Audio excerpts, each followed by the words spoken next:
Next up, the oldest and smallest vehicle in the bunch, but with a big heart, it became an unsung hero of the British Army. The British Universal Carrier. Manufacturer, Thornycroft. Power plant, one Ford 85 brake horsepower engine. Maximum speed, 48 kilometers per hour. Carrying capacity, 2 crew and 4 troops. Armor, 0.89 centimeters. Armament, 1.303 machine gun. Range, 209 kilometers.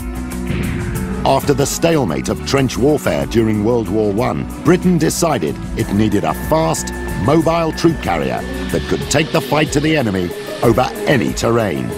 The result was unveiled in 1934, the British Universal Carrier. Have you ever seen a universal carrier?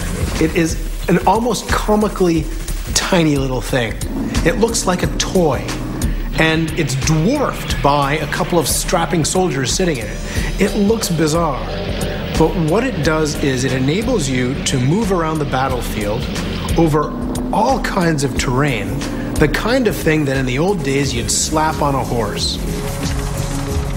The Universal Carrier soon acquired a nickname after the .303 machine gun it carried. Most Brits call it the Bren gun carrier after the weapon system which it carried, but it also carried things like the Boys anti-tank rifle and could pull trailers and things like 6-pounder anti-tank weapons. So I think that the Bren carrier is a typical example of British ingenuity in that period at the end of the 1930s when there was no money to rearm. And when, in 1939, World War II began, the little 3.5 meters long Bren gun carrier with a top speed of 48 kilometers per hour carried British troops into battle. There must have been several thousand that went to France in 1940 to try and support the French army in the event of a German invasion. When the Germans did invade, a lot of the equipment, in fact, the bulk of the British Army in France, most of the kit was left there, whether that was field guns or rifles or Bren gun carriers. Now, the Germans, being equally technically minded, saw the potential of this vehicle and pushed it into service. As the war progressed, the Universal Carrier was adapted, from troop carrier to flamethrower, from mortar platform to ambulance. It went everywhere, and with the ability to be airlifted, it could get there in a hurry. It seemed that there was nothing that the Universal Carrier could not do. In just about every theatre of war, particularly Northwest Europe and the North African desert, this is the vehicle you had to have. It almost became a status symbol.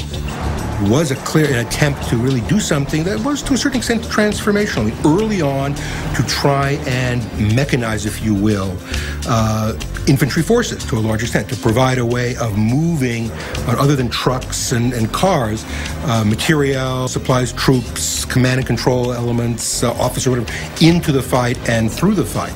The idea was a great one. By the end of the war, nearly 100,000 of these sturdy little fighters had been built, and the Universal Carrier remained in service until the mid-1950s. So it scores high on our matrix for production rating, as it does for innovation and service length. Marked down for its carrying capability and mobility rating, its scores are strong enough to earn 7th place on our list of the top 10 infantry fighting vehicles.